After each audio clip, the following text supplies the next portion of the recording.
नमस्कार दोस्तों, study hours में आपका स्वागत है। इस वीडियो में हम पेश कर रहे हैं श्रीलंकाई कवयित्री यास्मीन गुणरत्ने की कविता on an Asian poet fallen among American translators. इसका हिंदी में अर्थ और एक्सप्लेनेशन यानी कि व्याख्या।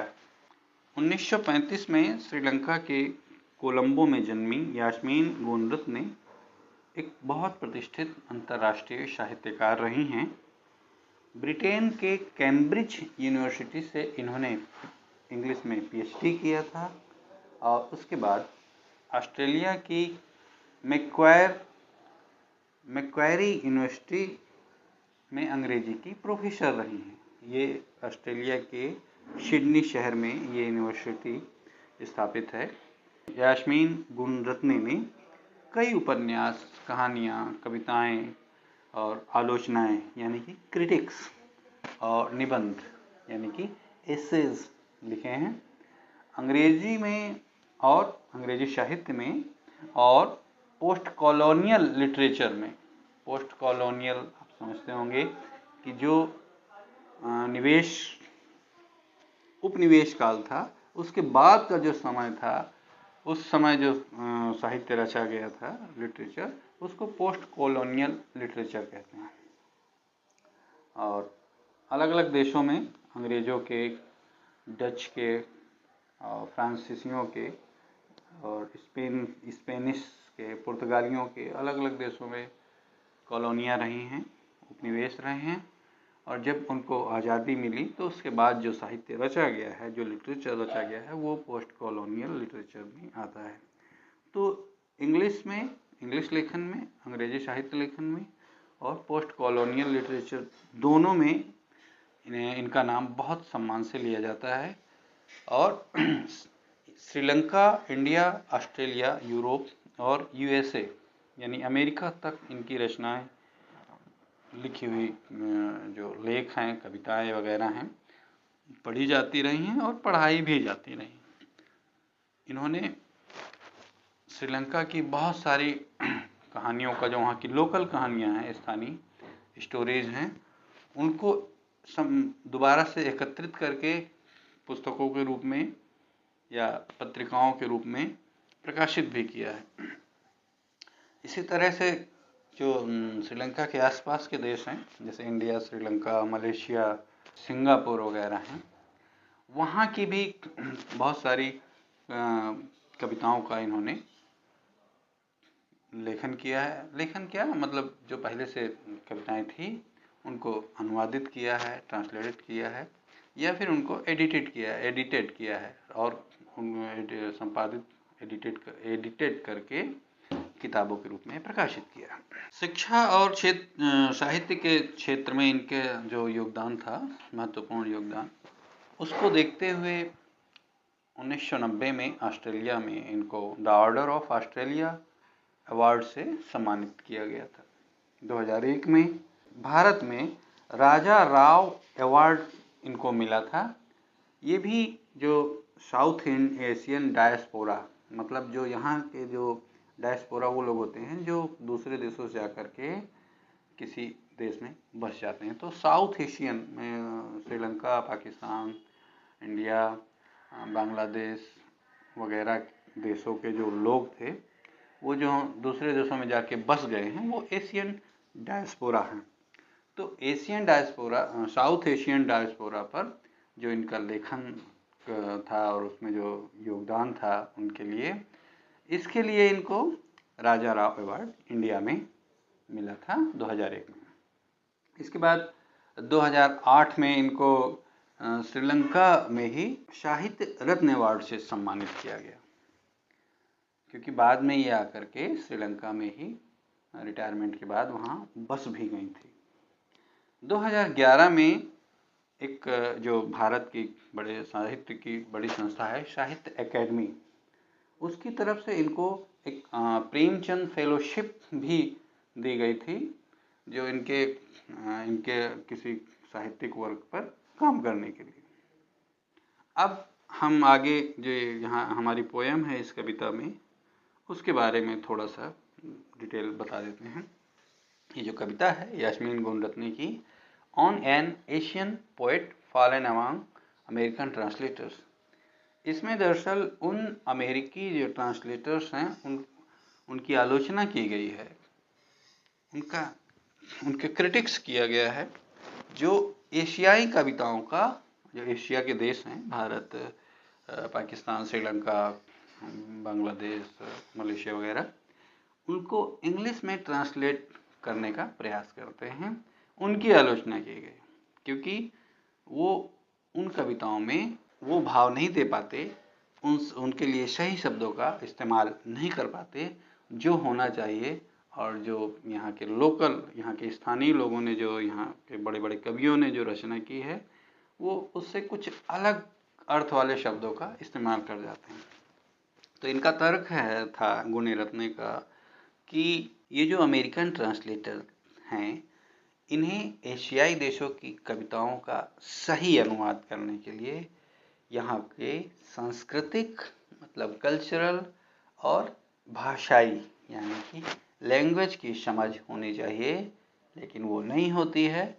तो वो अपने हिसाब से जो वहाँ की संस्कृति में या वहाँ की भाषा में जो शब्द उन्हें ठीक लगते हैं, उसको उसमें शामिल कर देते हैं, और इस कारण जो ट्रांसलेशन होते हैं दूसरी भाषा में, वो अक्सर जो यहाँ का ओरिजिनल काम है उससे थोड़ा हट करके विकृत या खराब या गलत तरीके से हो जाता है।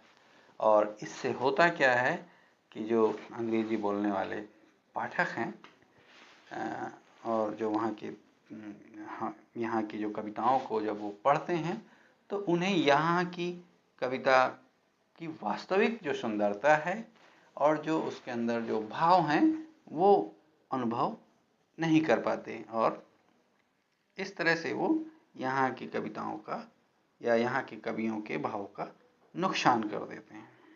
ये कविता ट्रांसलेशन में कल्चरल और लैंग्वेज के समझ का जो इम्पोर्टेंस है उसकी याद दिलाती है, और उनका तर्क है गुणरत्ने का कि कोई भी अगर आपको सही अनुवाद करना है, तो जहाँ से लिखी गई है, जिस देश में या जिस समाज में, उसकी संस्कृति की आपको बेहतर समझ होनी चाहिए, गहरी समझ होनी चाहिए। इस समझ के बिना आप अगर अनुवाद करते हैं तो वो सही नहीं हो सकता, या उसमें थोड़ा अलग भावनाएं और अलग विचार हो सकते हैं। अब हम शुरू करते हैं ये जो पोएम है इनकी, on an Asian poet fallen among American translators, इसका हिंदी में एक्सप्लेनेशन। पहली जो पंक्तियां हैं, पहली जो लाइनें हैं, वो हैं, O Asian poet fallen among American translators, what has become of your words, your poems so carefully crafted, so full of meaning and nuance, have been twisted and contorted, made to fit the mold of American culture. O Asian poet, fallen among American translators. ये कविता की जो पहली line है, इसका मतलब है कि अरे एशियाई कवियों, फॉरेन अमॉन्ग अमेरिकन ट्रांसलेटर्स, आप ये जो अमेरिकी ट्रांसलेटर्स हैं, अमेरिकी जो अनुवादक हैं, उनके बीच में घिर गए हो, यानी कि उनके शिकंजे में फंस गए हो। कैसे? वो इस तरह से कि उन्होंने अपने यहाँ की भाषा, आपके जो साहित्य है, आपकी जो लिखी हुई रचनाएं हैं, कविताएं हैं, इनको उन्होंने अपनी भाषा में और अपने तरीके से ट्रांसलेट कर दिया है, जो कि आप जो कहना चाह रहे थे उससे कहीं अलग है, और इसके कारण जो आपका साहित्य है, एशियाई लिटरेचर है, उसका बड़ा नुकसान हुआ है। अगली लाइन है, what has become of your words, तुम्हारे शब्दों को या तुम्हारा जो लिटरेचर है, पोयम है जो, उनको क्या हो गया है, क्या से क्या कर दिया है इन्होंने। हाँ, अपने ट्रांसलेशन में इन्होंने उनको, इनकी क्या हालत कर दी है। Your poems so carefully crafted. Your poems so carefully crafted, जो आपकी लिखी हुई कविताएं थी वो कितनी बेहतर तरीके से, कितनी सावधानी पूर्वक तरीके से गढ़ी गई थी, यानी कि रची गई थी। उनमें बहुत अच्छे अच्छे भाव डाले गए थे, बहुत अच्छे अच्छे शब्द डाले गए थे, बहुत अच्छी अच्छी भावनाएं डाली गई थी। तो उनका इन्होंने क्या हाल कर दिया है, वो show full of meaning and nuance. उनमें सो फुल ऑफ मीनिंग, कितने अच्छे अच्छे अर्थ शामिल थे, एंड नुआंसेस, कितनी अच्छी अच्छी बारीकियां थी, हैव बीन ट्विस्टेड एंड कंटोर्टेड, यानी कि उन भावों को, उन अर्थों को ट्विस्टेड, मोड़ दिया गया है, तोड़ मोड़ दिया गया है, कंटोर्टेड, और उनकी शक्ल बिगाड़ दी गई है, यानी कि तोड़ मरोड़ करके उनको ट्रांसलेट कर दिया गया है। और made to fit the mould of American culture, उन्हें अमेरिकी कल्चर, मतलब अमेरिका की जो संस्कृति है और वहाँ के जो भाव हैं उसके हिसाब से उनको मोल्ड माने सांचा, और सांचे में फिट कर दिया गया है। उनके अमेरिकी संस्कृति के सांचे में, सांचे के हिसाब से इनको ढाल दिया गया है। अगली लाइनें हैं, your translators with their good intentions have failed to understand the depth of your poetry. अब इसका मतलब है, your translators have failed to understand the depth of your poetry with their good intention, यानी कि जो आपके ट्रांसलेटर हैं, अमेरिकी ट्रांसलेटर हैं, ये डेप्थ ऑफ योर पोएट्री, आपकी जो कविताएं हैं उनकी गहराइयों को समझने में नाकाम रहे हैं। विद देयर गुड इंटेंशंस, अच्छी भावनाओं के साथ में इनके साथ में काम नहीं हुआ है, इनका ट्रांसलेशन बहुत अच्छी भावनाओं के साथ में नहीं हुआ है। They have replaced your rich imagery, इन्होंने आपकी जो समृद्ध इमेजरी, मतलब है कल्पना, कल्पना शक्ति से जो बनता है, तो जो यहाँ का साहित्य रचा जाता है भारत का या कहीं भी, उसमें एक कल्पना होती है, कुछ भाव होते हैं जो शब्दों में छुपे रहते हैं, उसको रिप्लेस्ड कर दिया है। जो शब्द डाले हैं वो सही नहीं डाले हैं, कुछ दूसरी चीज़ें, दूसरे शब्द उसके लिए, या पर्याप्त रूप से उचित नहीं है वो शब्द जो इन्होंने इस्तेमाल किए हैं ट्रांसलेटरों ने, तो उन्हें रिप्लेस कर दिया है, हटा दिया गया है, उनकी जगह पे सही शब्द का इस्तेमाल या उस जैसा अर्थ ना देने वाले शब्दों का इस्तेमाल कर दिया गया है। तो क्या क्या रिप्लेस हुआ है, और योर कॉम्प्लेक्स मेटाफर्स, जो आपने कविताओं में मिश्रित रूपक, जब आप किसी चीज़ की तुलना में कोई शब्द या लाइनें इस्तेमाल करते हैं, वो मेटाफर्स होता है। तो जो इंडियंस या एशियाई देशों की जो कविताएं, जो साहित्य है, उसमें जो ये कॉम्प्लेक्स मेटाफर्स का इस्तेमाल किया गया है, उसको यहाँ पर जो वहाँ अमेरिका के संस्कृति में जो या उनके साहित्य में जो शब्द थे उनसे रिप्लेस कर दिया गया है। योर सब्टल सिंबोलिज्म, इसको भी रिप्लेस कर दिया गया है। जो आज आपका जो सूक्ष्म सिंबोलिज्म है, मतलब प्रतीकवाद, अब ये जो सब्टल सिंबोलिज्म है या सूक्ष्म प्रतीकवाद है, इसका मतलब होता है जब हम कोई भी चीज़ कविताओं में या शब्दों में ऐसे इस्तेमाल करते हैं जिसमें उस घटना का नाम ना लिया जाए, और उससे जो लिखा गया शब्द है उस शब्द से किसी अन्य घटना का, जिसके बारे में हम कहना चाह रहे हैं, उसका अर्थ निकलता हो। एक छोटी सी, जैसे छोटा सा जो उदाहरण हम बताते हैं, जैसे कि कहा जाता है गधा कहीं का। अब गधा कहीं का मतलब ये नहीं होता है कि आप किसी को गधा कह रहे हैं, गधा जानवर नहीं कह रहे, आप ये कह रहे हैं कि तुम बेवकूफ़ हो। तो गधा यहाँ बेवकूफ़ी का प्रतीक है और उसका इस्तेमाल किया गया था। ऐसी बहुत सारी चीज़ें होती हैं, बड़ी बड़ी घटनाएं, बहुत सारी कविताएं होती हैं जो किसी सामाजिक बात को कहने के लिए, किसी का विरोध, सत्ता का विरोध करने के लिए कह दी जाती हैं। जैसे एक पोयम है कि मैं पागल हूँ क्या। तो अब इसमें पागल का मतलब ये है कि मैं इतना बेवकूफ़ नहीं हूँ, पागल या बेवकूफ़ आप हैं। तो इस तरह से जो किसी किसी और शब्द का, किसी और बातों का जब हम उल्लेख करते हैं, वो आपका सबटल सिंबोलिज्म हो गया। तो दक्षिण एशियाई लिटरेचर में इन कॉम्प्लेक्स मेटाफर्स का और सबटल सिंबोलिज्म का या हमारे जो जटिल मेटाफर्स हैं, रूपक और सूक्ष्म प्रतीकवाद, दोनों का खूब इस्तेमाल हुआ। लेकिन जो अमेरिकी ट्रांसलेटर हैं, इन्होंने उसको रिप्लेस कर दिया है किस चीज़ से, with bland clichés and obvious meanings. Bland clichés का मतलब हो गया, यहाँ होता है ब्लैंड माने होता है बिल्कुल से जो बोरियत भरा होता है, नीरस, जिसमें रुचि ना जगती हो, बेस्वाद तरीके का। तो ऐसे शब्दों से इन्होंने इसमें भर दिए हैं, उनकी जगह पर इस्तेमाल कर दिया।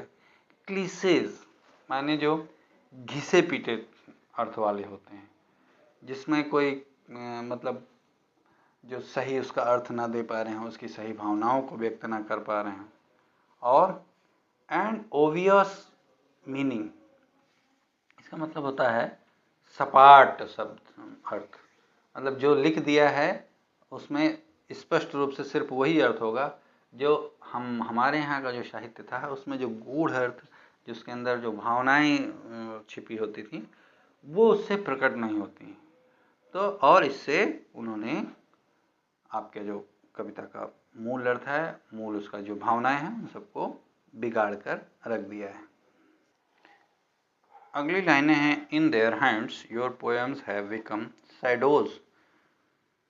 उनके हाथों में जाकर, मतलब जो अमेरिकी ट्रांसलेटर हैं, उनकी लेखनी में जब वो उन्होंने अपने इस्तेमाल किया है इसको, अपनी कविताएं बना दी उनकी जगह पर, तो your poems have become shadows, जो आपकी कविताएं हैं, जो दक्षिण एशियाई पोएम्स है, लिटरेचर है, वो सिर्फ एक शैडोज, एक उसकी परछाई के ही रूप में ही रह गया है।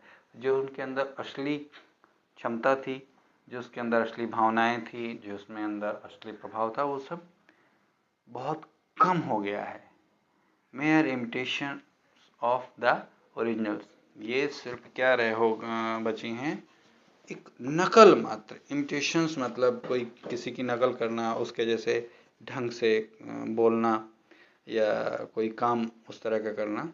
तो ये नकल, जो आपकी ओरिजिनल पोएम्स थी इन दक्षिण एशियाई देशों की, उनकी सिर्फ एक नकल मात्र की तरह ही हो गई हैं। Your voice has been silenced, जो आपने कहा था, जो इसमें आपने लिखा था, वो भावनाएं साइलेंस्ड, उनको खामोश कर दिया गया है।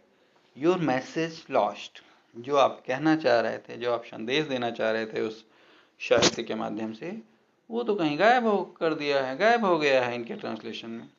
ओह, अगली लाइन है, oh Asian poet I weep for you. अरे हे एशियन कवियों, हे एशियाई कवियों, आई वीप फॉर यू, मुझे आप सब पे रोना आता है। I weep for the loss of your words, मुझे जो आपके साहित्य का नुकसान इन लोगों ने किया है, इनके ट्रांसलेशन के कारण जो इसकी छवि और जो इनकी भावनाएं लोगों तक सही तरीके से नहीं पहुंच पाई हैं, तो इस नुकसान पर भी रोना आता है। For the beauty that has been stolen from the world, ये जो आपके साहित्य का सौंदर्य था, उसकी जो खूबियाँ थी, वो चोरी कर ली गई हैं। चोरी क्या कर ली गई हैं, उनको बताया नहीं गया है, उसमें जो इन्होंने रचा है उसमें वो भावनाएं नहीं आ पाई हैं, तो इसलिए उन्होंने यहाँ पर स्टोलन शब्द का इस्तेमाल कर दिया, मतलब चोरी कर ली।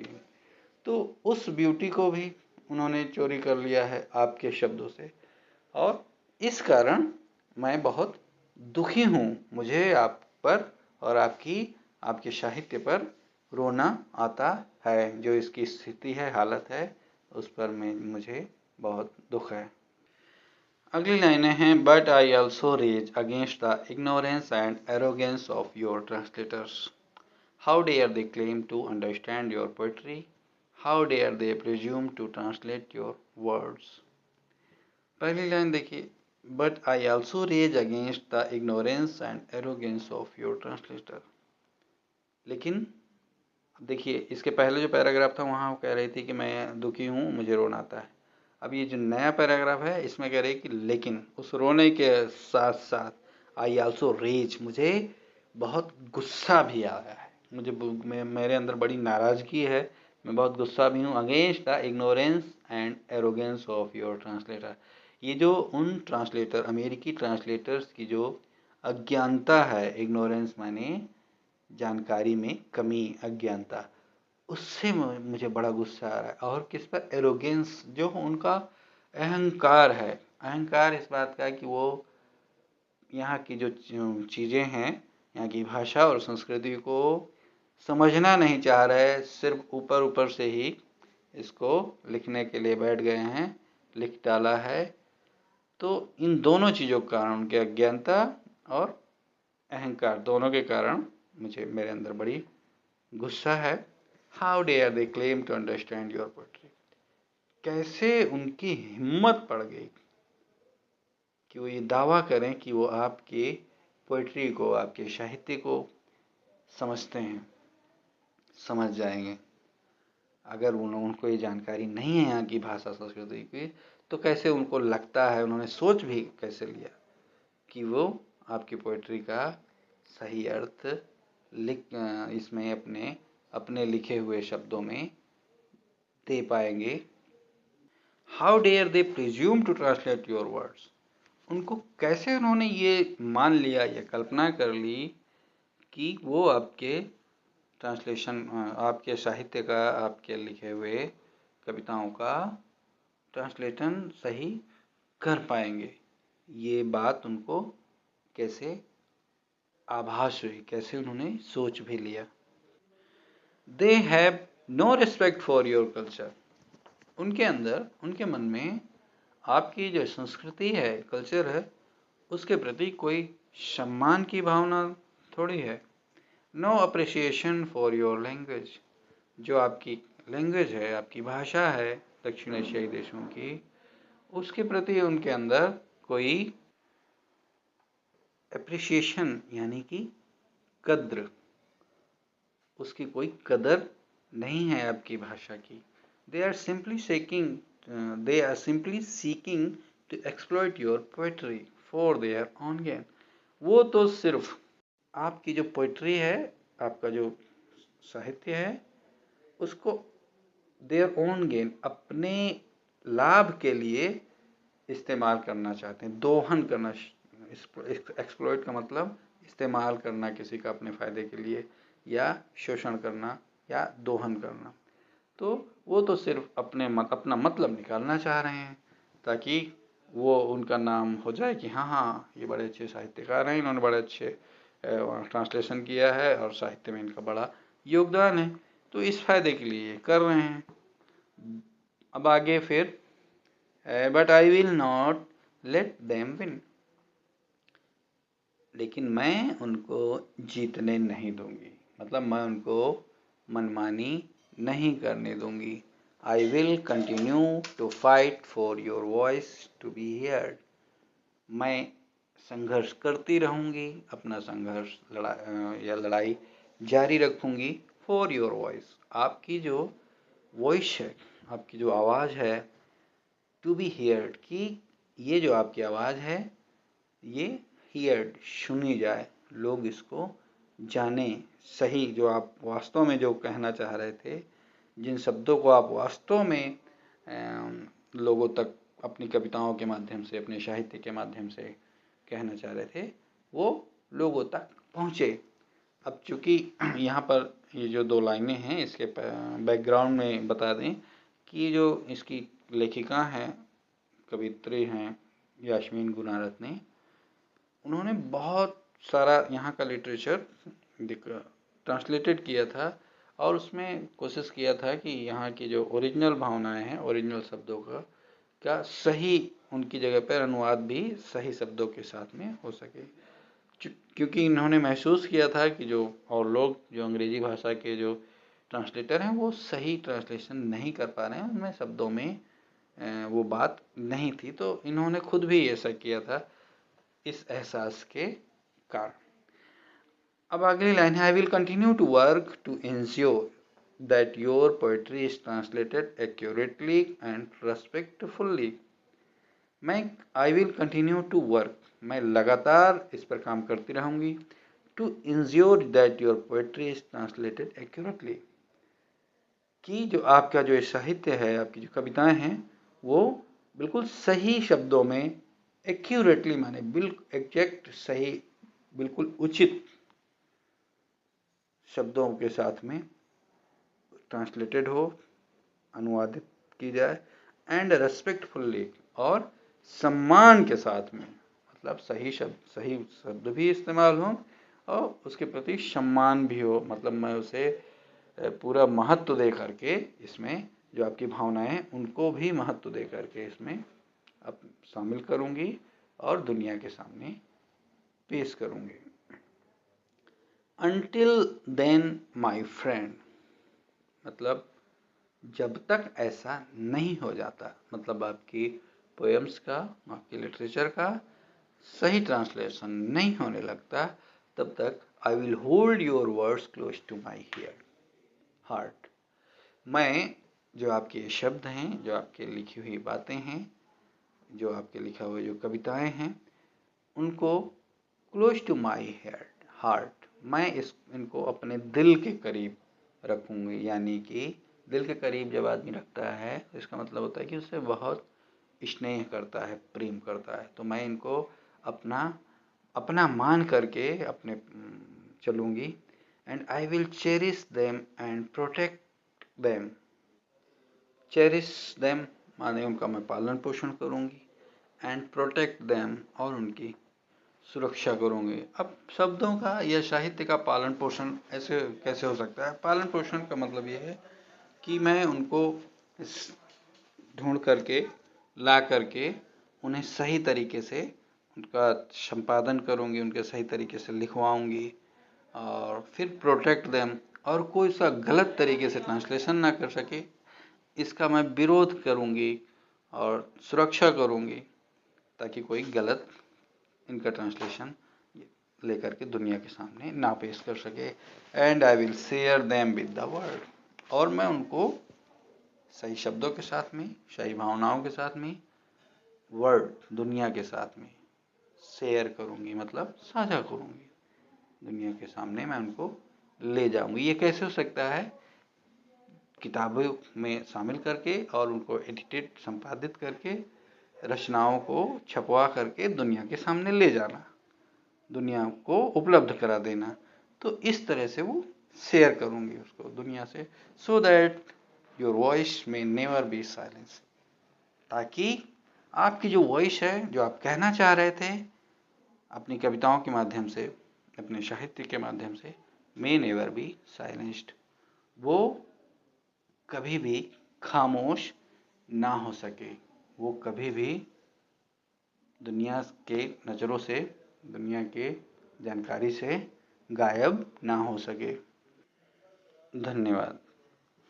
तो दोस्तों, ये था श्रीलंका की पोएट यास्मीन गुणरत्नी की कविता poem on an Asian poet fallen among American translators का हिंदी एक्सप्लेनेशन। स्टडी आवर्स की इस सीरीज में हम हिंदी भाषी राज्यों के जो यूनिवर्सिटियां हैं, विश्वविद्यालय हैं और जो कॉलेज हैं, वहाँ जो इंग्लिश सब्जेक्ट के सिलेबस में रचनाएं शामिल की गई हैं, उनका हिंदी अनुवाद, भावार्थ और व्याख्याएं पेश करते हैं, और समरी और क्वेश्चन आंसर भी इसमें पेश करते हैं, ताकि हिंदी मीडियम के जो छात्र हैं उनको इनके भावों को समझने में आसानी हो सके। अगर आपको हमारा ये प्रयास अच्छा लगा हो तो हमारे चैनल को लाइक करें और अपने दोस्तों के साथ में शेयर भी करें, और हाँ, सब्सक्राइब ज़रूर करें, ताकि जो आगे आने वाले हमारे वीडियो हैं उनकी सूचना आपको तुरंत मिल सके। और हाँ, अगर आप किसी दूसरी अन्य पोएम का हिंदी एक्सप्लेनेशन इस चैनल में आगे देखना चाहते हैं, शामिल कराना चाहते हैं, तो कमेंट सेक्शन में उसका उल्लेख कर सकते हैं। Thank you.